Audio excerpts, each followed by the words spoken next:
So I had the opportunity to chat to one of the top BMX athletes in the world and actually newly LSKD ambassador Logan Martin about a week ago, right up to leading into X Games this weekend. And just hearing what Logan had to say about his dedication to the sport as an athlete, his training behind the scenes, and how driven and dedicated he is to be number one was phenomenal.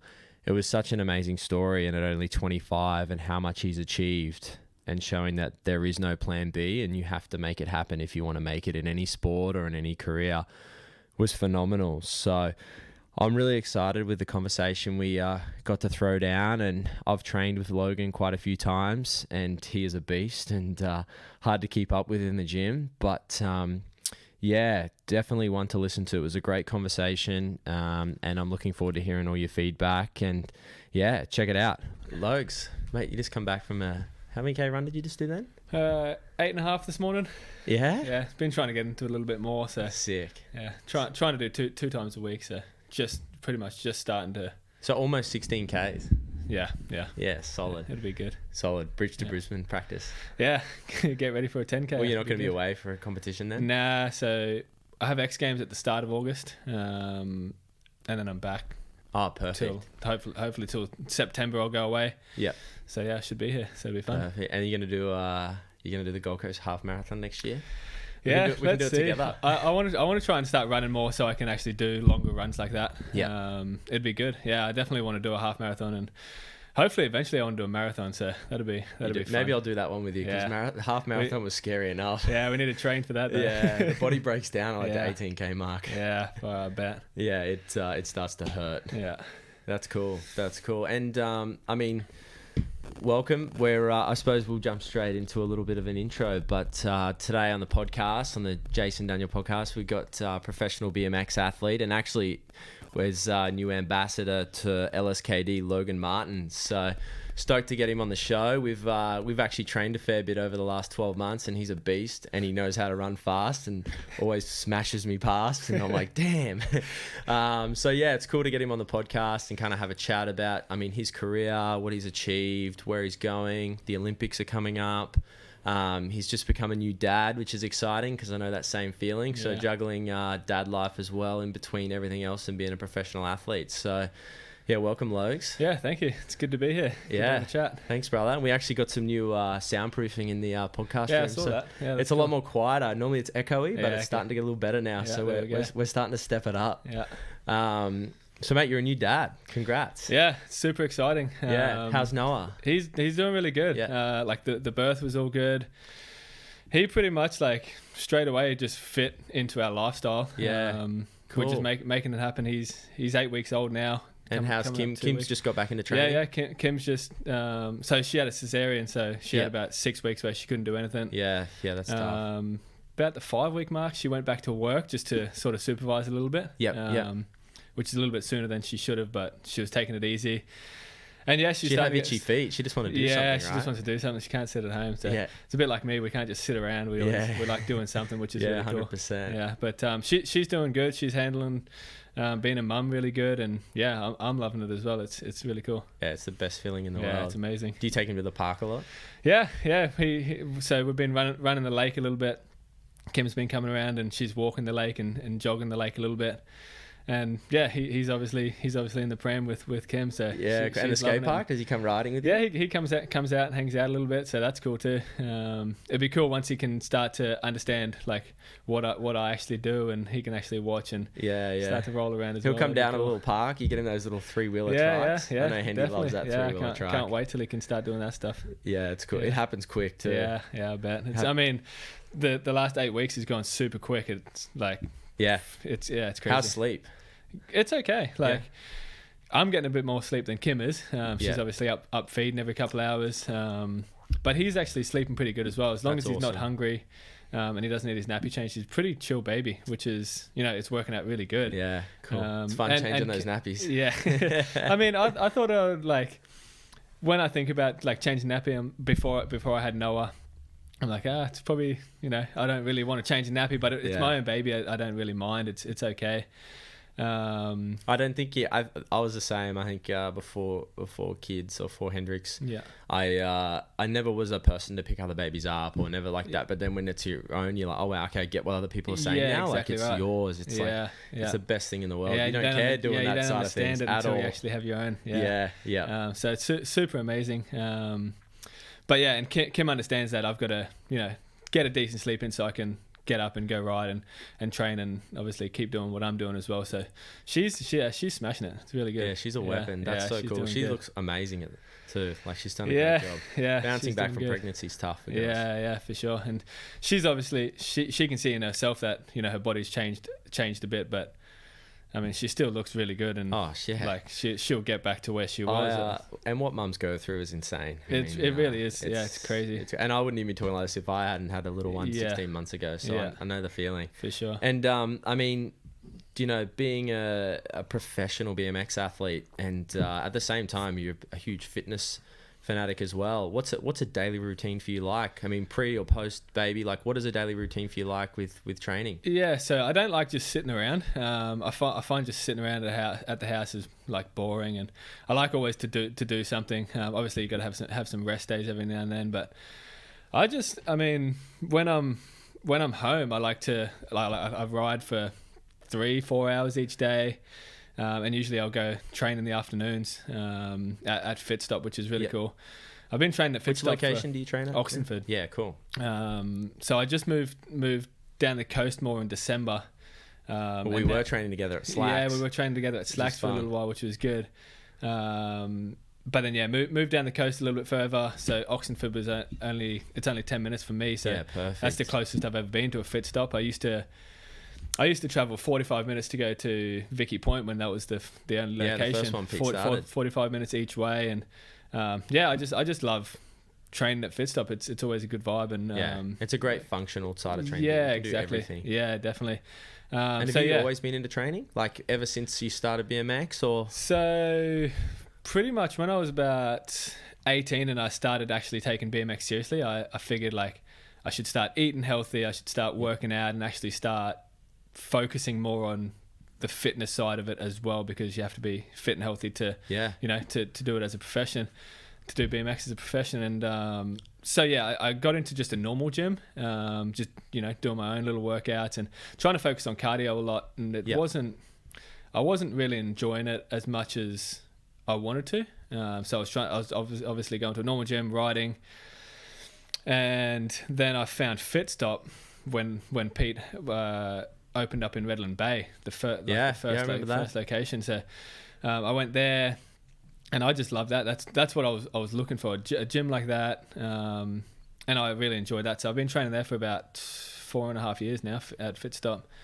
and I mean, I wouldn't change it. I just love doing that sort of work, I mean, I did the 5 a.m. class this morning. Yeah, it's good. Like it's a good environment. You just love the vibe. Yeah, you get in there and you get it done, and and even if you're not motivated when you get there, you find someone you tack onto to go, okay, exactly. Cool, let's get this done. Yeah, you warm up and you're like, all right, let's get the workout done. So it's 100%. I love it. It's always good. And you said going back that when you were 18, you got into it. How did you even get into BMX? Like, was it through your family, or were you always interested in, or did you do another sport before then? Yeah, so when I was young, so the first sport I did was rugby league. I played rugby league for about 8 years.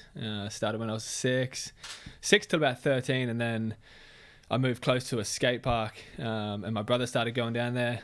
I joined him just on my little 16-inch like pity. Yeah. And it sort of just became the hangout. So you only started riding when you were 16? 13. Also 13. Yeah. So just hanging out at the skate park is like all my friends started going down there. And, it was about the same time I started high school. So you never actually had a bike till you were 13? Well, I mean, I rode around the streets and stuff like that. Always sort of had a bike, but I never went to the skate park. Yeah, my dad and stuff took me to the skate park when I was younger on the odd occasion. But I never actually got into it till I was about 13. Yeah, around about the same time I started high school. Which is still not that like that's quite old. Yeah. So I didn't like achieved. a lot of like freestyle BMX riders have a background in like racing beforehand. But I just got straight into freestyle, and I just enjoyed it. And like a few years in, I was just enjoying the progression. 16, 17, my friends like that I first started riding with, they started dropping out, going to parties, and like I was sort of partying a little bit back then, and then they sort of faded out of it. And you stopped riding, and I kept riding. And were you doing contests between like 16 and 18? So I was just doing local events. I was like, there was just local skate park events, and I started actually I was winning a couple of those, and then I sort of started winning more and more. Like I was going to more local events, and I'm like, maybe I could actually do this. Like I could actually go somewhere with this, and around 17, I started riding with my mate Kyle Baldock, which he was super good, a couple of years older than me, and he went overseas and come back, like went overseas riding competitions, done really well, and I was riding with him more and more, which helped my progression. And then I'm like, well, that's sort of what I want to do. I want to go overseas, ride competitions. And when I was 17, I went to the States for the first time, won my first international event, not at a pro level. But that event got me into a pro contest. And sort of just kicked off from there. 2013, end of 2012, I went to Paris, won my first pro event. 2013 just blew up from there. I started traveling, doing a lot of events, the FEAS events. They have heaps of contests, like they have wakeboarding there. Yeah, BMX. exactly. So I went to, it's the biggest crowd in BMX. How many do they get at FEAS? Over a 5-day period, they do about 600,000 people go through the gates, which is crazy. So I went there in 2013 and won the event. So when your first big contest, you're surrounded by a crowd like that. Were you nervous? Insane. Yeah, of course. I still get nervous to this day. I think because it means so much to me, and there's obviously a lot of pressure as well. But it means so much to me, and I want to do so well. I put pressure on myself, which obviously is where the nerves come from. But you sort of just contain those nerves and just deal. Like you obviously just got to push through it. And you're so passionate. Like you can see it through your training. I've always been super passionate in anything I've done, and I've always wanted to do the best for myself. Which is where the drive comes from. I want to, I really want to do well at anything I'm doing. And and did you? And I mean, like going back, did you have a job growing up? Like, were your parents athletes? My parents have just normal jobs. I grew up. I didn't grow up like rich or anything like that. Like my family always supported me in what I did. If I needed something, they'd try and help out where they could, which was, that's all you needed. You just needed that support. 100%. But we weren't rich by any means. That's the best thing about BMX though. I mean, I grew up riding BMX too before I got into racing moto, and rode with a lot of professional. I mean, Corey Bowen, I grew up riding with. I think I was like 13 or 12 at the time, riding with those guys before they went to America. And to get a BMX bike, it's so cheap to get into. Really, like if you can get a bike, you can ride. And if you've got a support around you, you can achieve anything. And that's what I was just doing little jobs around the house, get some pocket money, and saving up for like a better bike. And then I finally got a bike, like a better bike.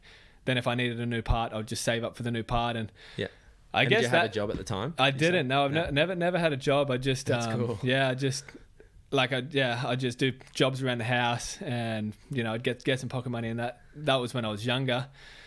Then I got to about 16.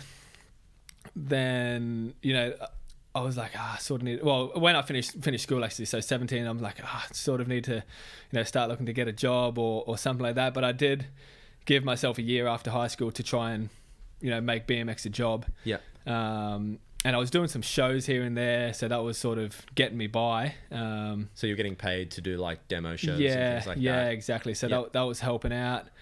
And then my dad got me a job through someone he knew at a cabinet making factory. And it was sort of just like a friendship sort of thing. So his mate wanted to help him out, so he got me a job, but there wasn't too much for me to do. I went there. I went there for the first day. He showed me around, gave me like a couple of little jobs, and then how long did you last there? Half a day. Literally half a day. Like he had one job in the morning for me, which took me maybe half an hour. Then he had me sweeping the floor. And And then I'm like, well, like the floor is clean, but he still wanted me to sweep around a dude that's just making a mess. And I was like, well, why can't I just do this at the end of the day and I'll sweep up or whatever? Yeah. And then I went to lunch, come back. He had me on the broom again, just sweeping around, and went to this like a second lunch a couple hours later. And I'm like, man, this ain't me. I just literally went to lunch, didn't go back. Yeah. Like I didn't even tell him I was not coming back. I just went to lunch, didn't come back. Have you spoken to him since then? Never. And then he's call him up and say, thanks for teaching me that. This is not what I wanted to do. Yeah. I mean, it's definitely not what I wanted to do. And I called my mum. She came and picked me up, and he called my boss, I guess. He called my dad. He's like, where's he gone? Like, blah, blah, blah. And I guess he just had to tell him, like, he just left. He didn't want to do it. Oh, that's gold. So that was literally, I had a job for half a day. Then late afternoon, went to the skate park and kept working. Kept putting in work to. So you pretty much BMX, at that age, knew there was no plan B. You were going to be a professional. Yeah, and I don't think it works if you have a plan B. 100%. I had to sort of make that decision. All right, I want to put 110% into BMX, and thankfully it worked out for me.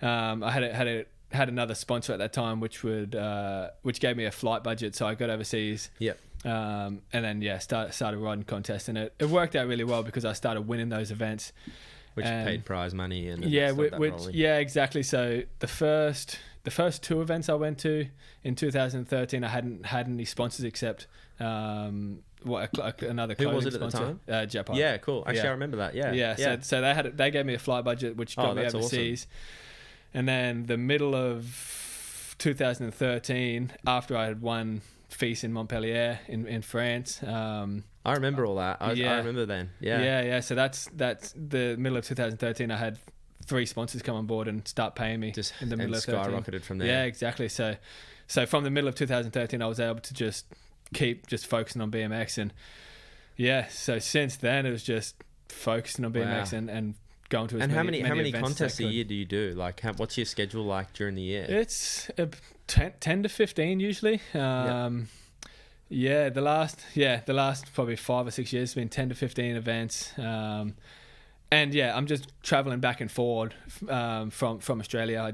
I base myself in Australia on the Gold Coast, and I don't like staying overseas because it's sort of, I'm not in a routine over there.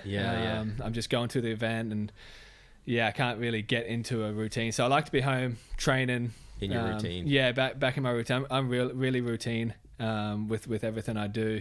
And then when I travel, it sort of breaks it up. So I only like to be overseas for a week or 2 at a time, and then I come back overseas. And it's always hard with diet and eating well. Exactly right. Yeah, all that side of things too. Yeah, exactly. So there's a lot of like hours spent on a plane, obviously, because we're far away in Australia. We're far away from everywhere else. But I enjoy it. I enjoy like the downtime on the plane. I was going to say, it's almost like relaxing, and you can reflect at the same time. Yeah, exactly right. Yeah. And I mean, going back, we all know how much social media has evolved and changed so many things over the last 5 years. Has that changed a lot with BMX? Like, has it changed a lot in terms of how your roles changed with being a professional athlete, with having social media and contests? Because is there as many contests now as there was, say, 5 years ago? It's definitely, I mean, there's still a lot of contests.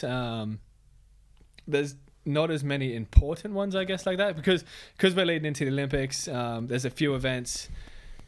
There's only a few events that actually you can earn Olympic points for, which I want to only focus on the ones that I can benefit towards the Olympics. So there's a few smaller events which you can earn some points, but then there's like the FIS World Series and the World Championships at the end of the year, which are the main events for me.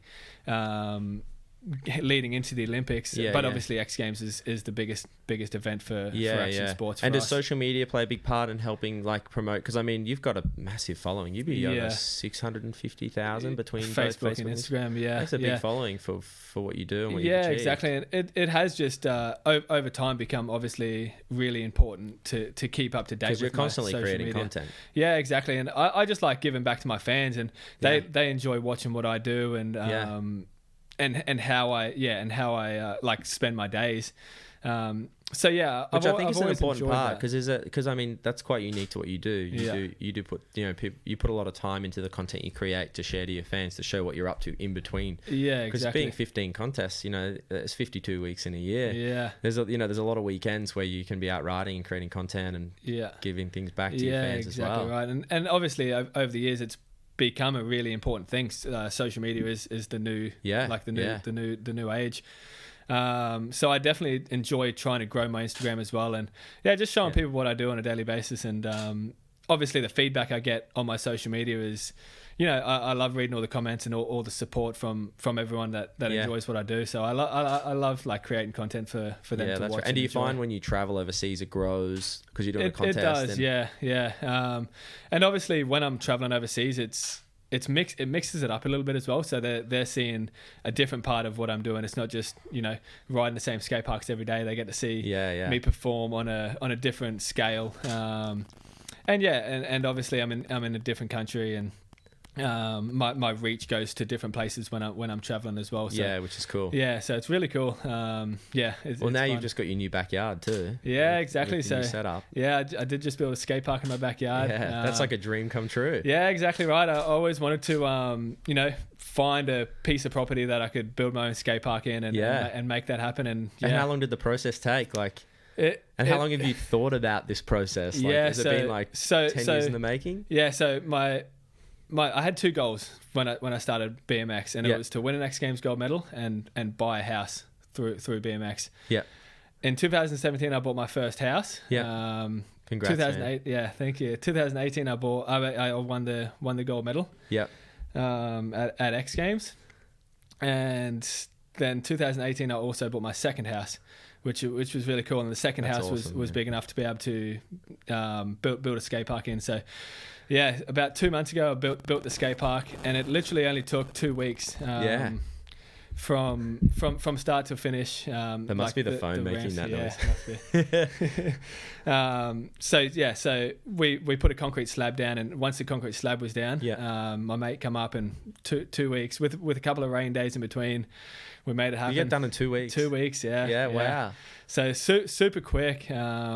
Yeah, I watched the video. You guys building it. Yeah, man, you guys smashed it, hulling up that hill in the rain. Yeah, it was like training. So it worked out good because so you didn't train nuts that week. Yeah. That's all we needed, just carting wood up the hill. The shed down the bottom had power and stuff to it. So on the rain days, my mate Jason, he obviously So who built it?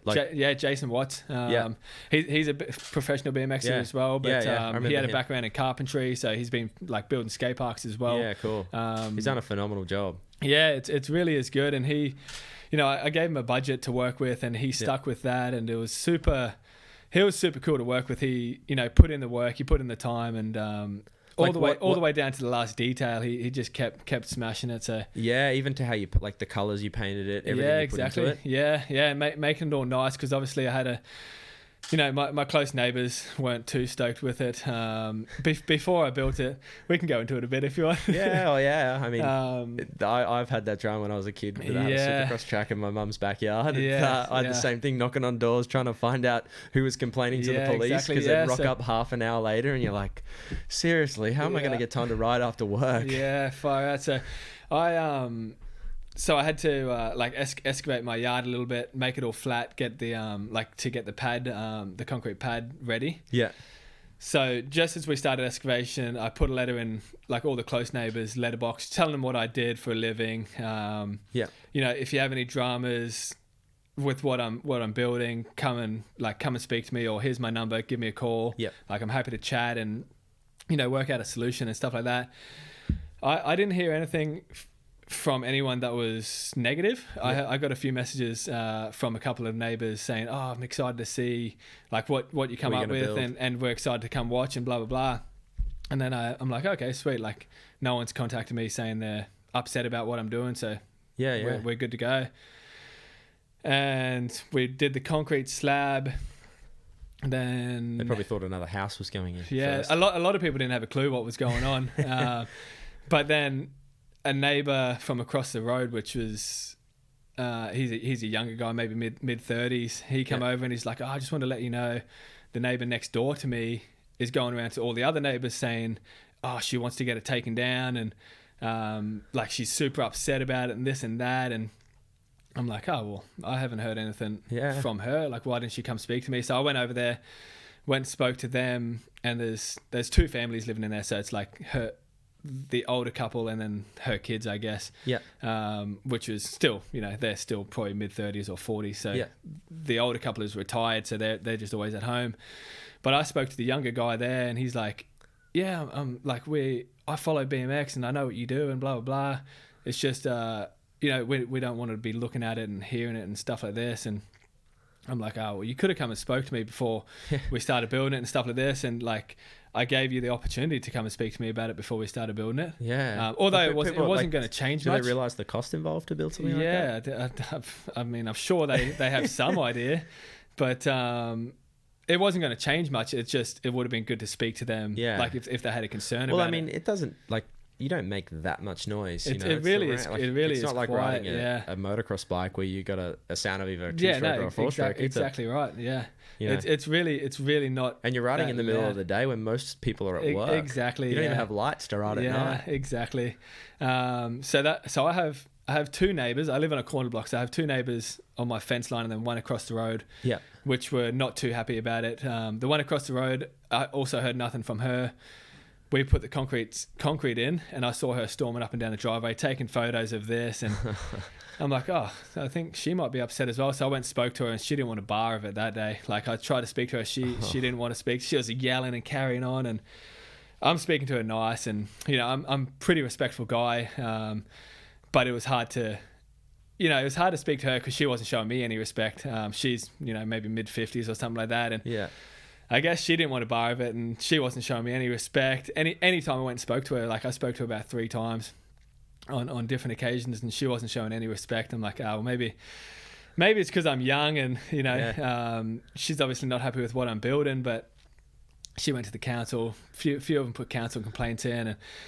And by this time the slab's down. Yeah, you started building. Yeah, well, the one that didn't want to speak to me, she put a complaint in before the slab was even in, saying, "Oh, the retaining wall's too big. It's over 1 meter because you need to get approval if it's over 1 meter." Yeah. And obviously, I did all my relevant research, and I didn't need any approvals for what I was doing, as long as it stuck to the requirements of under 3 meters tall. Not bolted into the concrete, stuff like that. So I knew I was in the clear, but she still wanted to go and complain to the council and stuff like that. Did they come around? The council did. They came around. It was only about 3 weeks ago, so it had already been up for about a month. Did they ask you they can watch you ride? Well, the guy that actually came around, he was super cool about it. He's like, mate, it looks good, and I see you've put some trees up to make it all look nice, and I've put some black mesh around the outside, so it all looks neat and tidy and stuff like that. And he's like, "Nah, I'm happy with it." Blah blah. And so I'm like, "Oh, cool." Well, it's like a feature now. Like, it's amazing. Exactly. Like, it's better than looking at a shed. Like, really, like it looks nice. Obviously, I'm sure she's got grandkids you could take around to go ride there. Yeah, well, it's super funny actually. My mate that used to film web edits for me, it's his uncle that lives there. And he messaged me one day. He's like, "Oh, are you building a skate park?" I'm like, yeah, I just like we're about to start building a park, and he's like, oh, that's funny. Like, my uncle's wife is the one complaining to you, and I'm like, oh, that's super crazy. And I'm like, oh, well, it'll be good if you can put some good words in for me. Do you want to come around and film me again? And maybe like break the connection. Yeah, exactly. Yeah. So yeah, that was super funny, but it's all good. Like with the council, it's all good. The neighbours sort of just stick to themselves. It sucks. And you got to try and keep a good relationship with them at the same time. But people don't realise the things you deal with behind the scenes trying to get something like your dream built. And it's not like you're doing the wrong thing. It's actually, right. If anything, the young kids up the street get to watch you do something. Exactly, which keeps and kids they off love the it. street. Exactly right. And I didn't have to tell my neighbours that I was building this. Like, it's not their call whether I can or can't build it. I own the property. It's not. It's not. They don't have a say. But it's. I thought it was respectful for me to go tell them what I was doing, and and they weren't going to change my opinion of what I wanted to do. Like, it's a dream. It's just courtesy to just try and do the right thing. Yeah, exactly. And I guess they didn't really understand that, and Yeah, just because I'm a young dude, I guess, like different generations, they didn't want to bar. Yeah, they're probably thinking the full wrong. Yeah, they're probably thinking completely wrong. Yeah, and obviously they see like I'm covered in tattoos and stuff like that, so they haven't seen much of me besides that.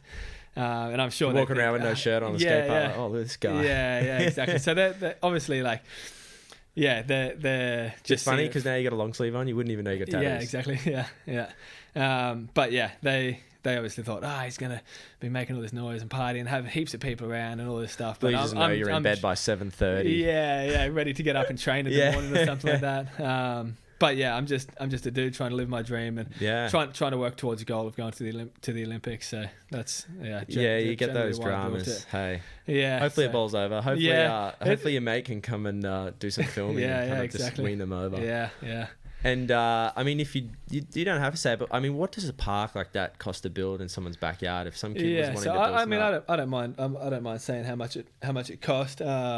So I first had a few quotes of about 120 grand to build it, which I didn't want to pay that much. And at that point, I wasn't sure if a few of my sponsors were going to come on board and help. Chip in for some logos and stuff on the ramp.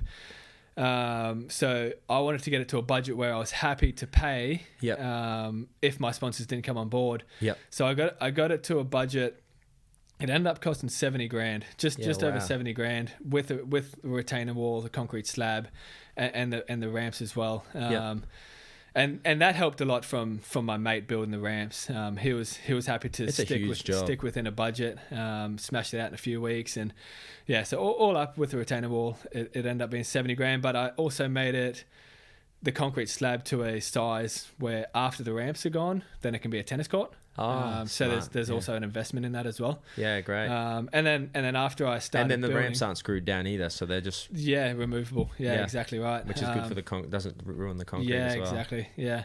And then after I started building it, then a few of my sponsors came on board and put in some money as well. So I got it to awesome. They came on board. Yeah, exactly. I got it to a budget where I was happy with, and then they put in more money. So it's it was a win-win for me. Yeah, that's great. Oh, thanks for sharing. So I'm sure there's kids going, what would a thing like that cost in my backyard? I want one. Mom, can I get one? Yeah. And obviously you can build some smaller stuff. Or, at the level you've built it at though, it's competition quality. Yeah, like exactly right. I had to build some, like obviously there's heaps of skate parks around here, but it's not to the spec where I can keep progressing. And it's my riding over the last, say, 3 or 4 years since the GC compound closed down. Has sort of just mellowed out a bit. I haven't been able to keep progressing and as stepping much. It up. Yeah, exactly. Well, because you got a resi there, you got a quarter resi and a bigger spine and stuff like that. So I've built everything that I need to be able to keep progressing. Yeah. Because who do you ride with there mainly? Like who's Jay? Jay Tui. We've been riding quite a bit. Kyle Borlock's been riding a little bit more. We hadn't ridden. So you'd be G'ing each other up too. Yeah, exactly. We hadn't been riding so much together over the last 3 or 4 years, but now we've got like a good place to ride. He's been riding a little bit more, so yeah, that's good. So we've been sort of having the old sessions back again, and I've been able to do like my old tricks and start doing stuff that I used to do, and now I'm starting to do that stuff at contests. Are you working on anything new? Not necessarily anything new, but definitely been stepping up my game with the tricks that I used to do with more control, so I can take that stuff to contests. I used to do a lot of the tricks that I've been doing now, been doing again. I feel more confident with because I've got more control on my bike than I did, 3 or 4 years ago. Which it's really cool, and it's good to be able to do these bigger tricks with more comfortability when I'm riding. Yeah, so. And do you think fitness helps a big part of that too? Being so fit, and strong definitely. With weights and cardio? For sure. Obviously, like being fit and healthy, it helps on my bike, and it helps when I go to a contest because you're doing your biggest tricks in a 1 minute run.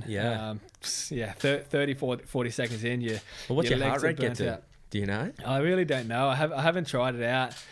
But I have been testing like how many calories we're burning in a session, and in about a 2-hour session we're burning about 1,000 calories. So it's definitely your heart rate to be near maxing at some point, especially in a contest. At a contest for sure. Yeah. Especially with the nerves. Yeah. Oh yeah, for sure. You're battling a lot of different things. And you said the Olympics, obviously 2020 Olympics coming up in Japan next year. Yeah. You've been accepted into it, which is amazing. Yeah, so I haven't. What's the story with that? Yeah, How's it all work? So I'm not 100% guaranteed to go to the Olympics right now. We are still in the qualifying period, and that qualifying period will go all the way till May 2020. Actually, I do remember that. You're like there, because if you peak too early, you can get knocked out of it. Yeah, exactly. Yeah, so at the moment we're qualifying the country. There's only going to be 5 countries top 5 countries qualify. Yeah.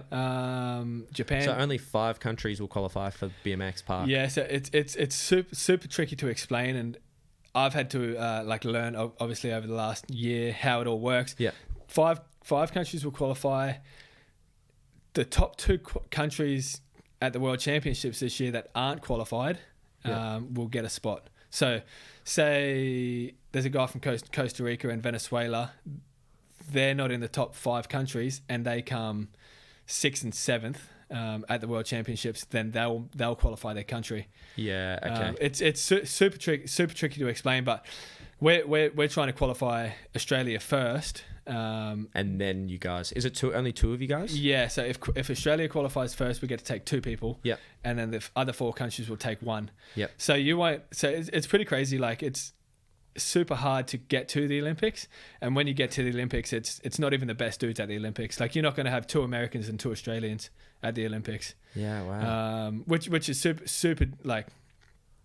crazy. I think the way that it all works out, they just want to get as many different countries in. Yeah, but you're not going to have all the countries together. So yeah, it's the way they've done it, hey? Exactly right. You're not going to have the best 2 Aussies and the best 2 Americans at the Olympics, and that's just how it's going to go. Yeah. So hopefully it's going to be the best 2 Aussies. People don't realize the pressure that puts on a lot of athletes. Yeah, for sure. You know that in May next year you still may not make it. Yeah, and it's on in July. Yeah, exactly. Yeah, so it's super tricky, and it is just a full-on journey in itself. The last 6 months, the qualifying period started in November 2018.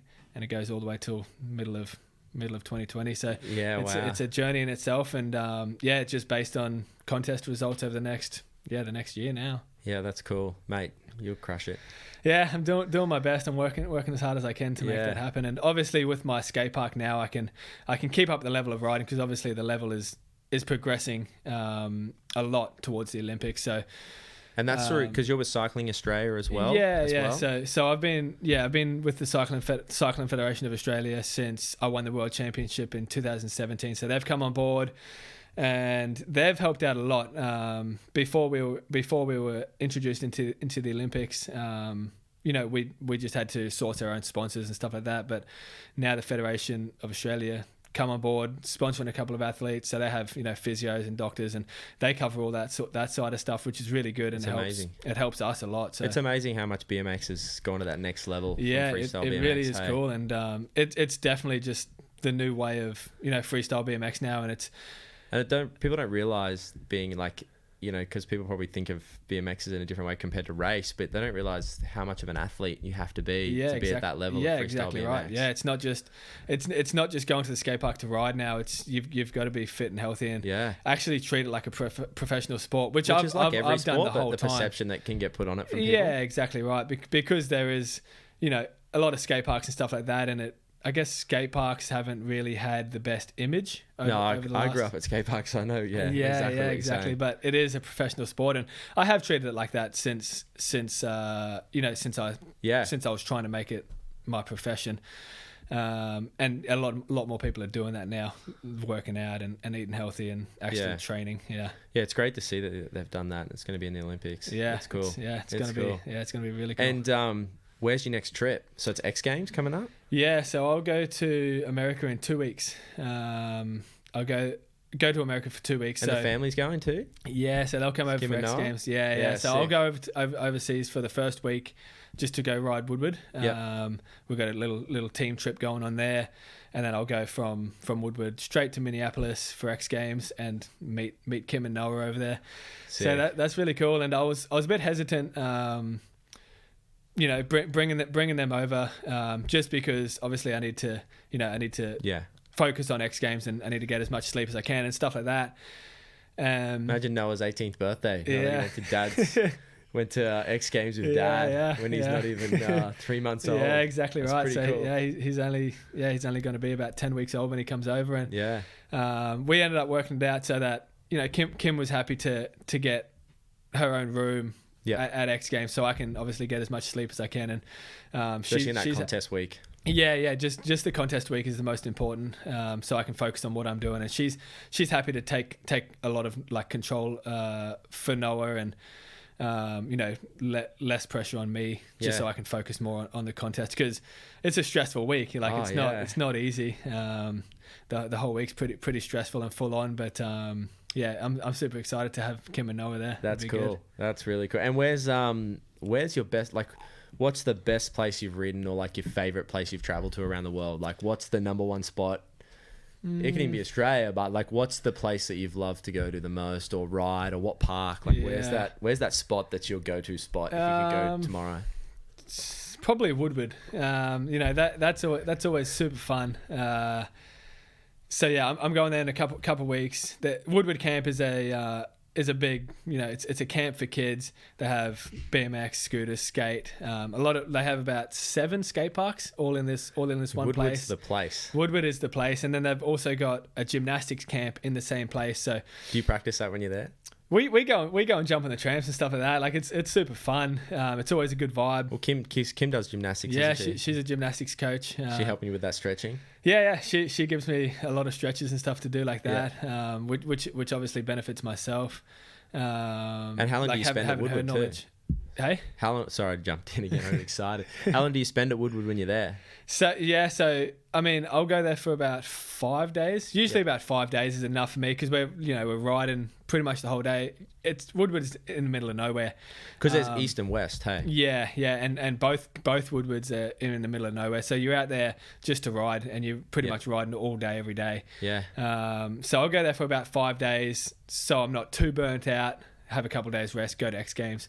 And it's always super fun. Will you find most of the competitors there while you're there? Like, will they all... a few of them will be there, because it's in California. Yeah. Minneapolis, it's over east a little bit more, but a lot of people will go there to get some practice in, because it's got heaps of different skate parks. You can get proper sessions in, and you can be just training for X Games there, because they've got all the safer stuff to ride there.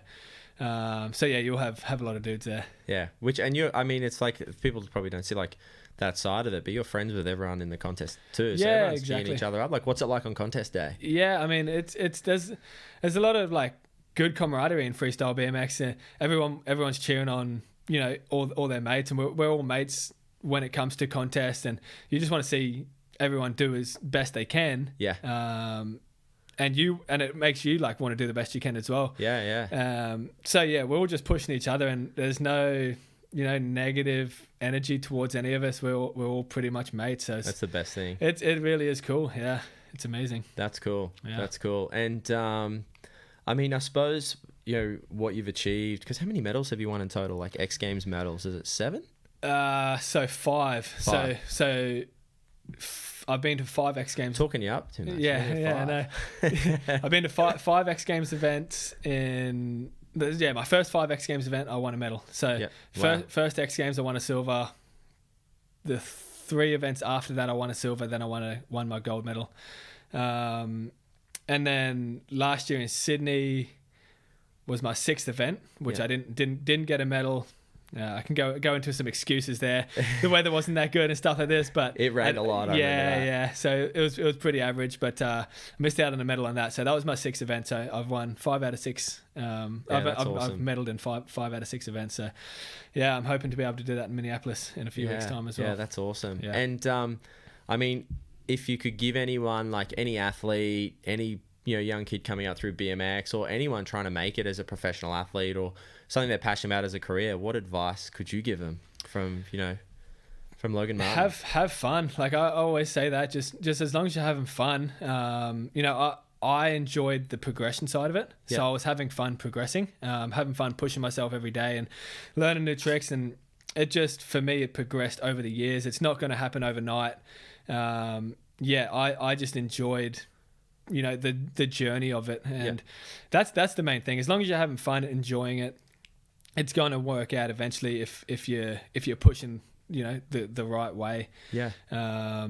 Yeah, that's my main thing is have fun. Yeah, there's a lot of people who don't underestimate the time in progressing. Yeah, exactly. Yeah, so I've been riding for about 13 years now, and yeah, I'm still enjoying it to this day. And if you're not enjoying it, it's, you know, it's not really going to, you know, go much further than that. You just, if you're in it just to do it professionally or to make money or, you know, get a little bit of fame out of it or whatever, it's not going to work out that way. You gotta enjoy what you're doing as well, and I enjoy it. I you don't go in it for the money to begin with. It's a passion. Yeah, exactly right. Yeah, exactly right. I love pushing myself, and obviously the rewards, you know, it's really good, but I love pushing myself, and I love trying to better myself each day. And you're a beast in the gym.